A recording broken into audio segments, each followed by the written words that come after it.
मधुपुर गांव में एक किसान रहता था। उसकी पत्नी लता के साथ उसका परिवार था। परिवार काफी अच्छा चल रहा था, लेकिन अचानक विशाल का 5 साल का बेटा घर के सामने तालाब में डूबकर मर गया, जिससे उनके जीवन में दुख छा गया। दुख भरे जीवन को सहते सहते विशाल ने एक दिन अपनी जमीन पर पपीते के पौधे लगाए और फिर उनके जीवन में विभिन्न घटनाएं होने लगीं। मुझे इस घर में रहना पसंद नहीं। यहाँ रहकर मैं अपने बेटे को कभी नहीं भूल पाऊंगी। चलो कहीं और चलते हैं। हाँ, अरे कहाँ जाएंगे भाग्यवान। अब जाने के लिए इस दुनिया में कोई जगह नहीं है। ऐसी कोई जगह नहीं है जहाँ तुम जाओ और बेटे को भूल जाओ। हमारा कलेजे का टुकड़ा, हमारा सोने का टुकड़ा हमें छोड़कर चला गया। अरे कैसे भूल जाए उसे, कैसे भूल जाए।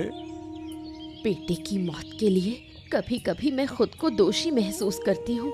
अगर खेलते हुए मैं उसका ध्यान रखती तो बेटा डूबकर नहीं मरता। हमारा नसीब ही बहुत खराब था लता। मैं रोज सुबह काम पर जाते समय उसे साथ ले जाता था, लेकिन उस दिन नहीं ले गया था। साथ ले गया होता ना तो आज हमारा कलेजे का टुकड़ा हमारे बीच में होता। मैं तालाब के किनारे बिल्कुल नहीं जा सकती। वहाँ जाने पर मेरा दिल टूट जाता है। इतना दुख लेकर अब यहाँ रहना मेरे लिए मुश्किल है।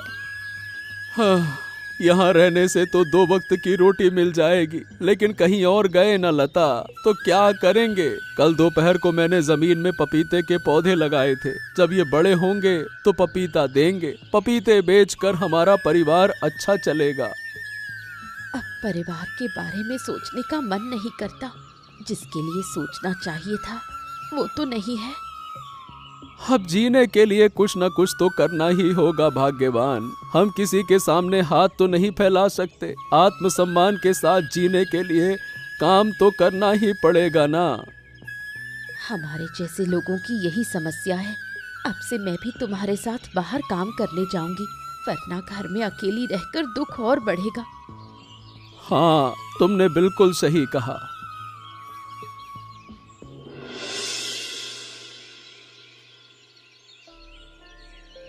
अरे ये पपीते के पेड़ बड़े अजीब दिख रहे हैं। ये सभी पेड़ सुनहरे रंग के हैं। तो क्या बात है, मैंने अपने जीवन में ऐसे पेड़ तो कभी नहीं देखे। क्या बात है दादा, तुम्हारे पपीते के पेड़ देखकर तो मैं हैरान हूँ। लगता है जादुई पेड़ हैं। जादुई पेड़ नहीं तो इतने सुनहरे कैसे होंगे।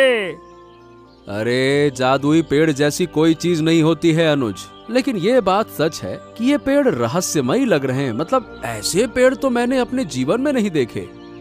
और नहीं तो क्या। अच्छा दादा, मैं क्या कह रही हूँ कि तुम मुझे अपने इस पेड़ के कुछ पौधे दे दो, मैं भी अपने यहाँ लगा लूँ। बड़े कमाल के लग रहे हैं। हाँ हाँ, ले लेना ले लेना। पेड़ से पपीता उगने के बाद मैं तुझे कुछ पौधे दे दूंगा, ठीक है।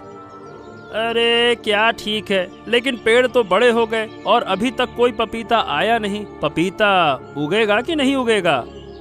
अब क्या पता, मैं तो कुछ समझ ही नहीं पा रहा। अगर पपीता नहीं उगा तो पेड़ लगाने का मतलब ही क्या? फिर तो मैं सारे पेड़ ही काट दूंगा। सिर्फ पेड़ छोड़ने से क्या फायदा? फालतू में जमीन के पोषक तत्व खा रही है। पेड़ अभी बहुत छोटे हैं और इतने छोटे में पपीता नहीं आता है। पेड़ ऐसे ही बड़े दिख रहे हैं। सही कहा दादा। अच्छा दादा, घर जा रहे हो या फिर यहीं रहोगे? अब क्या है, दोपहर हो गई है, इतनी धूप में काम करना मुश्किल है। अरे नहीं रे, अब धूप में काम करने का मन नहीं है। चलो घर चलते हैं। अच्छा दादा, अब क्या कहूँ मैं, समय बहुत मुश्किल से गुजर रहा है। जरूरत के कारण कभी कभी मन करता है कि भीख मांग लूं, फिर भी पत्नी की चिंता भी है। सब मिलाकर स्थिति बहुत खराब है दादा। हाँ रे, जानता हूँ। मेरे परिवार की स्थिति भी अच्छी नहीं है। बेटे के जाने के बाद से मेरा तो काम में मन नहीं लगता, इसीलिए पपीते के पौधे लगाए थे। देखना होगा पपीता उगता है या फिर नहीं उगता। हाँ देखो, मुझे भी कुछ करना होगा। हाथ बांधे बैठे रहने से काम तो नहीं चलने वाला, कुछ ना कुछ तो करना होगा। और नहीं तो क्या। चल भाई अनुज, मैं घर जाता हूँ, बाद में तुझसे बातें होंगी, ठीक है? ठीक है दादा, चलो। अलक निरंजन, मैंने 2 दिन से खाना नहीं खाया बच्चा, मुझे कुछ खाने को दे दो। लेकिन बाबा, इस समय हमारे घर में खाने के लिए कुछ नहीं है। आप बरामदे में बैठ जाइए, मैं भात बनाकर आपको खिलाऊंगी। फिर ठीक है, मुझे बहुत देर हो जाएगी, मैं फिर कभी आकर नहीं खाऊंगा। आप मत जाइए बाबा, अगर आप चले गए तो बहुत बुरा होगा। एक बार तो हमें नुकसान हुआ है, अब नए नुकसान की जरूरत नहीं। तुम्हें कोई नुकसान नहीं होगा। देखो, आगे अच्छे दिन आएंगे, लेकिन इंसान पर नजर लग सकती है, इसीलिए बहुत सावधान रहना होगा। बाबा, हमारे जीवन में अब खुशी नहीं आएगी। हमने अपनी सबसे प्यारी चीज खो दी, फिर शांति कैसे आएगी? कौन कहता है नहीं आएगी? मैं देख सकता हूँ, तुम्हारी खोई हुई संपत्ति फिर से लौट आएगी। लेकिन कैसे बाबा? ऊपर वाला जो संपत्ति ले गया, क्या वो लौट आएगा? सीधे तौर पर नहीं, ये चीज तुम्हारे बीच दूसरे रूप में लौटेगी, लेकिन तुम्हें बहुत सावधान रहना होगा, वरना बार बार संकट में पड़ोगे। आज पहली बार थोड़ी शांति मिली बाबा। हमेशा मानसिक दुख में दिन बीतता है। चारों तरफ से तुम्हारा भाग्य खुल जाएगा, लेकिन एक बात याद रखना, इस बरामदे में कम आना, ये जगह तुम्हारे लिए अच्छी नहीं है। जब आप कह रहे हैं तो मैं सावधान रहूंगी। अब बाबा, आपके लिए कुछ खाना बनाती हूँ, आप खाली हाथ मत जाइए। ठीक है बच्चे, इतनी कोशिश करने पर मैं खाली हाथ नहीं जाऊंगा। अरे, मैंने कहा था तुम्हें दीदी के घर जाने की जरूरत नहीं है, वहाँ की स्थिति अच्छी नहीं है, समझती नहीं हो। स्थिति अच्छी होने का मतलब ये नहीं कि वो लोग भूखे रहते हैं। वहाँ 2 वक्त की रोटी मिल ही जाएगी। जब दीदी परेशान थी तब तो हम एक भी दिन उनके पास नहीं गए। अब हमारी थोड़ी सी समस्या क्या हो गई, मुंह उठा के चल दे दीदी के घर पे। दीदी के घर रहने की जगह है, एक कमरे में रहेंगे, फिर हमारी समस्या हल हो जाएगी। हमेशा थोड़ी ना रहेंगे। अब यहाँ गुस्से की क्या बात है? मैं तो बस ये कह रहा हूँ, दीदी का हाल बहुत खराब है। क्या वो हमें इतने दिन खाना दे पाएंगी, बताओ? यहाँ घर में रहकर तो 1 वक्त की रोटी भी मुश्किल ही मिलती है। ओहो, अगर काम मिल जाए तो अच्छा होता। आजकल काम कम है, लोग भरोसा करके काम नहीं देते, समझो। तुम्हारे जैसे आलसी को कौन काम देगा? सिर्फ सोना और खाना ही तुम्हारा काम है। काम करता था, 2 साल महाजन की दुकान पर काम किया, अचानक से काम बंद हो गया, तो अब क्या करें? अगर ठीक से काम नहीं किया होता तो 2 साल तक कैसे काम करता? मेरे जैसा कोई और नहीं मिलेगा। तुमने ठीक से काम नहीं किया, इसलिए सब खत्म हो गया। काम नहीं मिला, सच कहूँ तो तुम्हारा कुछ नहीं हो सकता। तुम्हारी बातें सुनकर अच्छा नहीं लग रहा, थोड़ी बातें बंद करो तुम। नहीं तो एकदम ऐसा लगता है जैसे ताने मार रही हो, ये नहीं वो नहीं, ये नहीं वो नहीं। ठीक है, अब और नहीं बोलूंगी।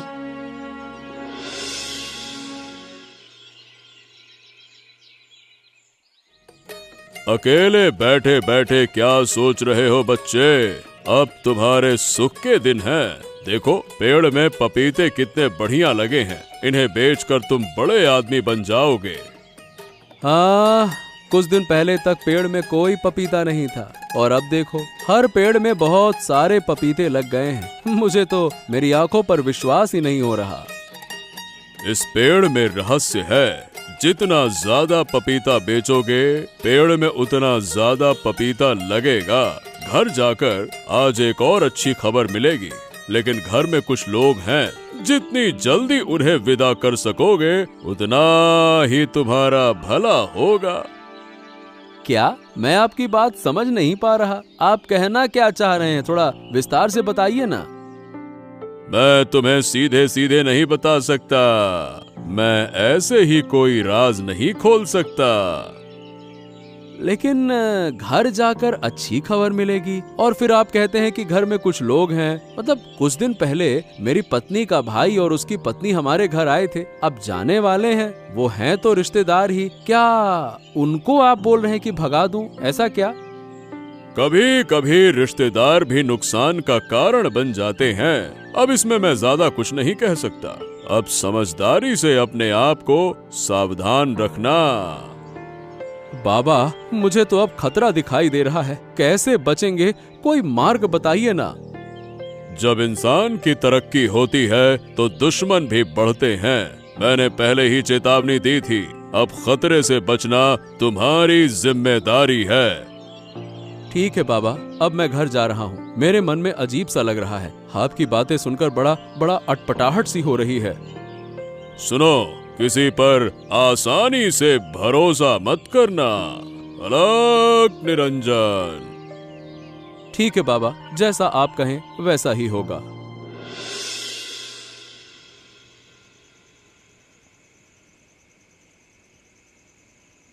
आहा, क्या बात है लता, आज तो तुम बड़ी खुश लग रही हो। इतने दिनों से तुम्हें इतना खुश नहीं देखा। आज इतनी खुशी का कारण क्या है? हमारे घर में नया मेहमान आने वाला है। ऊपर वाला हमारी तरफ देख रहा है। आहा, इतनी घुमा फिरा कर बातें मत करो। सीधे सीधे बताओ, हुआ क्या है? हम फिर माँ बाप बनने वाले हैं। मैं जो खुशी महसूस कर रही हूँ उसे शब्दों में बयान नहीं कर सकती। हाँ, क्या? अरे लता, देखो देखो, खुशी के मारे मेरी आंखें भर आई। बहुत दिनों बाद बहुत अच्छा लग रहा है। साधु बाबा ने मुझसे कहा था कि आज मुझे खुशखबरी मिलेगी। उनका कहना सच निकला। कुछ दिन पहले हमारे घर में एक साधु बाबा आए थे। उन्होंने मुझसे कहा था कि हम खोई हुई संपत्ति वापस पाएंगे। अब समझ रही हूँ कि उन्होंने क्या कहा था।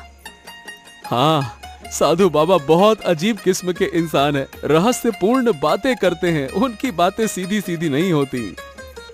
हाँ, तुम बिल्कुल सही कह रहे हो। हमें बहुत सावधान रहना होगा। अरे लता, उन्होंने मुझसे कहा कि जितनी जल्दी आपदाएं दूर होंगी उतना ही हमारा कल्याण होगा। समझ गई, शायद ये राहुल और टीना की वजह से है। अब उन्हें हमारे घर से भेज देना चाहिए। रिश्तेदार हैं, भेजने में बुरा नहीं लगेगा। जितने दिन चाहे रहे। नहीं, हमारी हालत अगर ठीक होती तो कोई दिक्कत नहीं। अब हमारे खर्च बढ़ जाएंगे। अब देखते हैं, तुम्हारे भाई के लिए कोई न कोई काम का इंतजाम कर सकते हैं क्या, या फिर क्या होता है, देखते हैं। मेरा भाई तो आलसी है, काम करेगा ही नहीं। अरे मेरे पपीते के बाग में तो रह सकता है ना। इतने पपीते हैं कि रोज बाजार ले जाना मेरे बस की बात तो नहीं है। भाई से बात करो, अगर वो तुम्हारी मदद करे तो अच्छा रहेगा।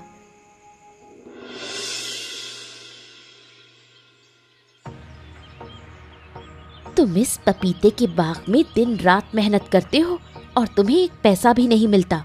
पहले तो तुमसे पपीते के बाग में काम करने के लिए कभी नहीं कहा, पर अब ऐसा क्यों?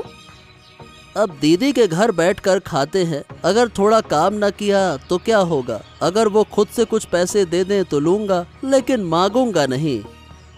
तुम्हें कुछ नहीं मिलेगा। जो करना है मुझे करना होगा। धीरे धीरे ये बाग तुम्हारा हो जाएगा। अरे ये तुम क्या कह रही हो टीना? मैं ये बाग का मालिक कैसे बन जाऊं? दिमाग लगाओ तो बहुत कुछ हो सकता है। तुम्हारे पास दिमाग तो बिल्कुल भी नहीं। अरे तो मुझे दिमाग कहाँ लगाना है? सही बताऊं तो कभी कभी ना मुझे तुम्हारी बात समझ ही नहीं आती। पता नहीं क्या क्या कहती रहती हो। दीदी फिर से माँ बनने वाली है, इस खबर का तुम्हें पता है? हाँ, और ये तो बहुत बड़ी खुशखबरी है। अब देखो ना, दीदी का पहला बच्चा डूबकर मर गया। हा हा हा हा, कितना प्यारा बच्चा था बेचारा। दीदी के पेट का बच्चा पैदा होने से पहले ही खत्म कर देंगे। अरे क्या बकवास कर रही हो तुम? हमारे भले के लिए, देखना मैं क्या करती हूँ। देखो, तुम्हें बुरा काम करने की जरूरत नहीं है, समझो। हमें यहाँ हमेशा रहने का कोई इंतजाम करना होगा।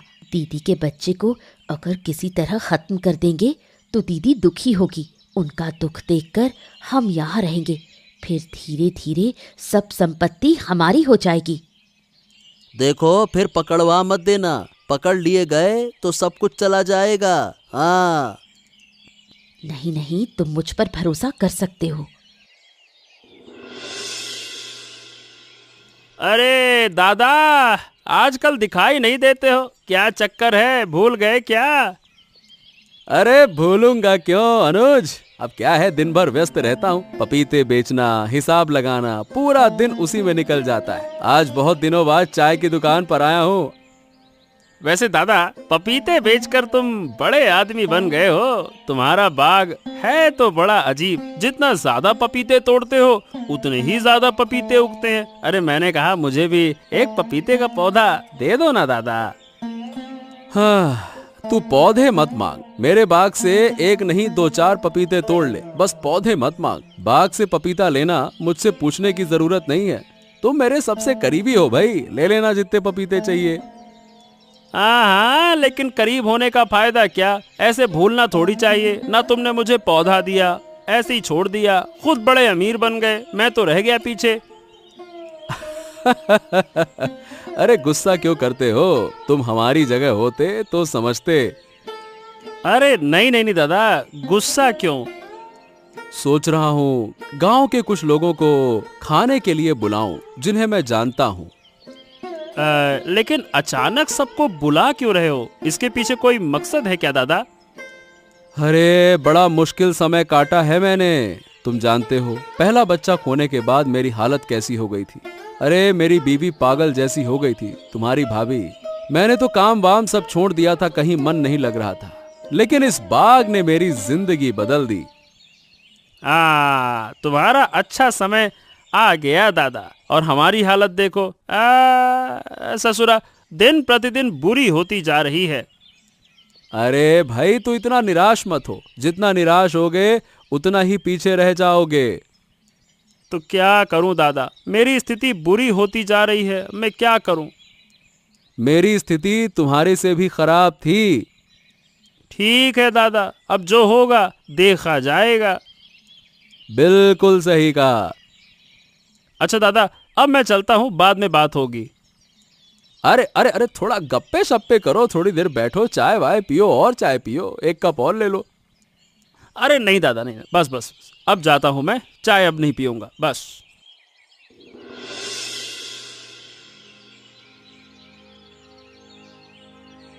पेट में बच्चा होने पर क्या पूरे दिन सोते रहते हैं? तुम्हें तो एक काम करता नहीं देखती। तुम क्या कह रही हो?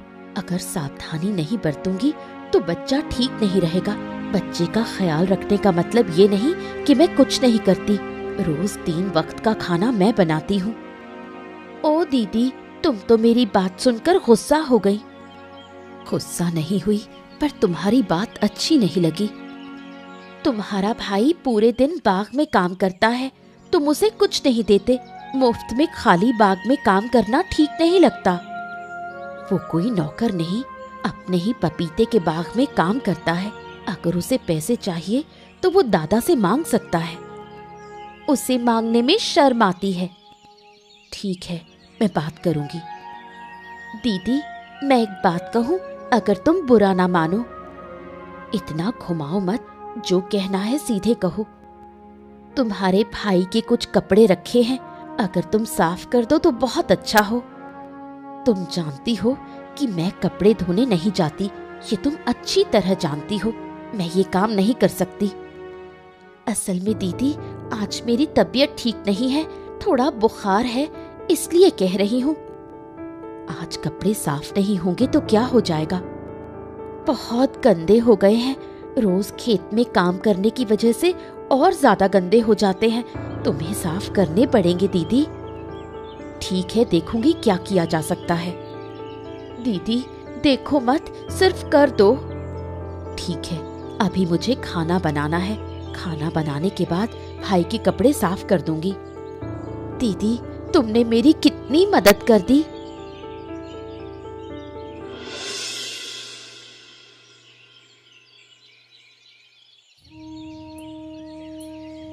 अरे बाप, मेरा तो सब कुछ बर्बाद हो गया। इतना बड़ा नुकसान कैसे सहूं? पहला बच्चा खोया, अब दूसरा भी खो दिया। सब खत्म हो गया, सब खत्म हो गया। अरे दादा दादा शांत हो जाओ, इतना मत रो, पहले डॉक्टर को दिखाओ। साधु बाबा ने चेताया था, लेकिन मैंने उनकी बात गंभीरता से नहीं ली। अब समझ में आ रहा है कि कितनी बड़ी गलती कर दी। क्या गलती की तुमने दादा? घर से मुझे आपदाओं को दूर करने के लिए कहा गया था, तब नहीं समझा कि क्या मतलब था।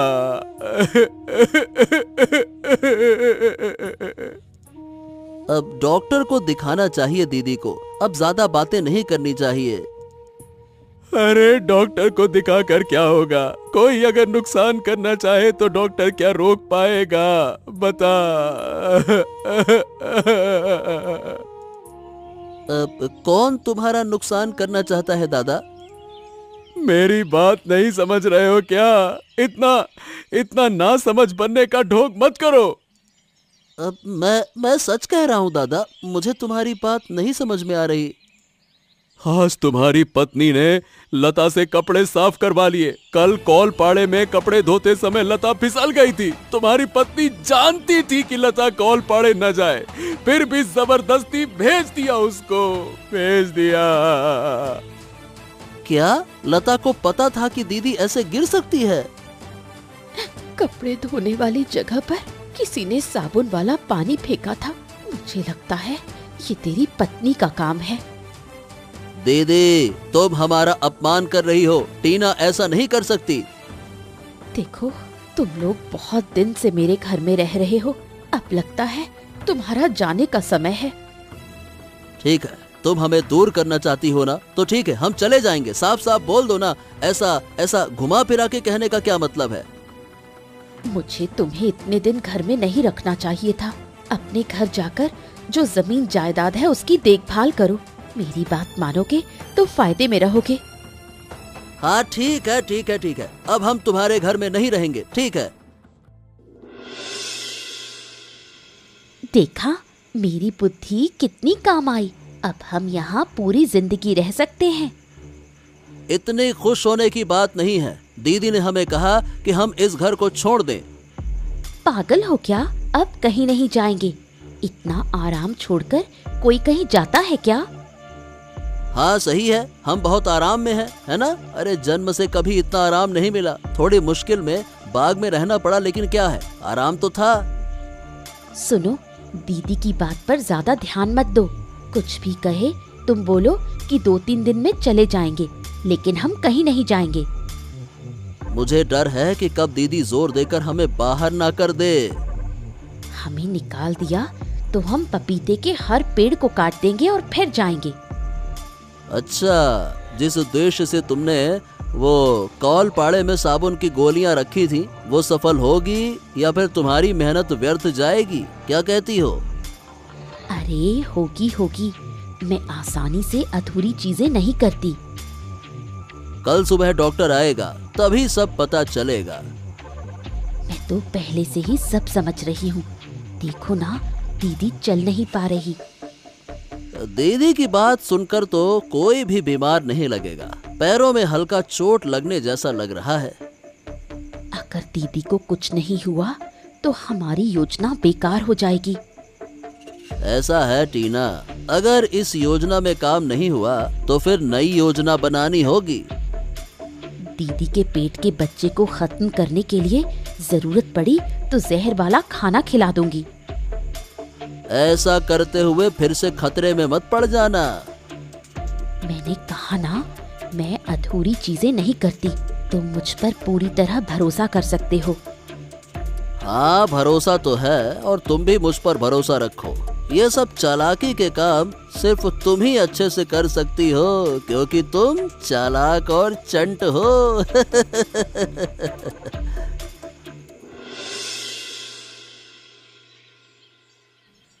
हाय हाय, मेरी कैसी बर्बादी हो गई। किसने मेरा इतना बड़ा नुकसान कर दिया? एक भी पेड़ में पपीता नहीं है, सब खाली है।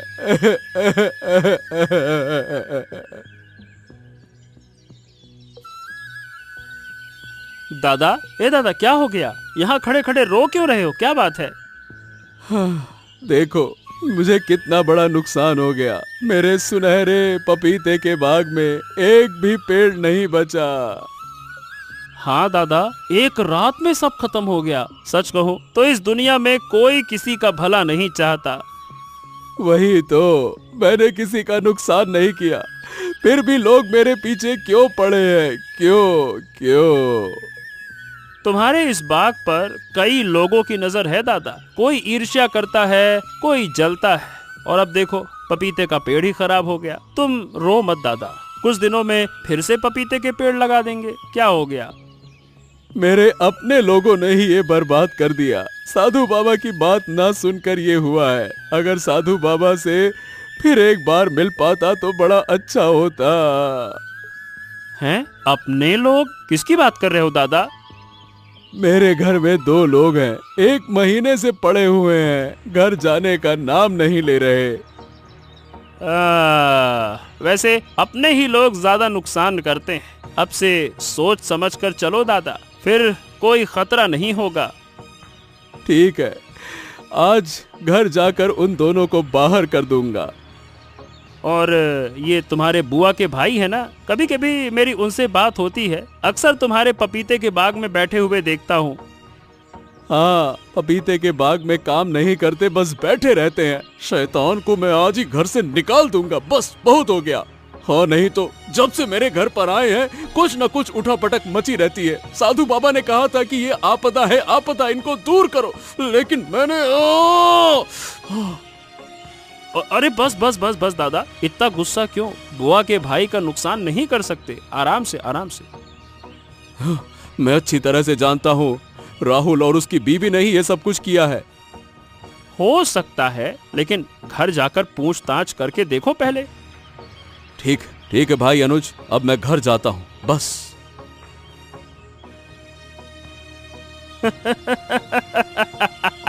दादा, नुकसान कल रात को मैंने किया, असली दोषी तुम कभी पकड़ ही नहीं पाओगे।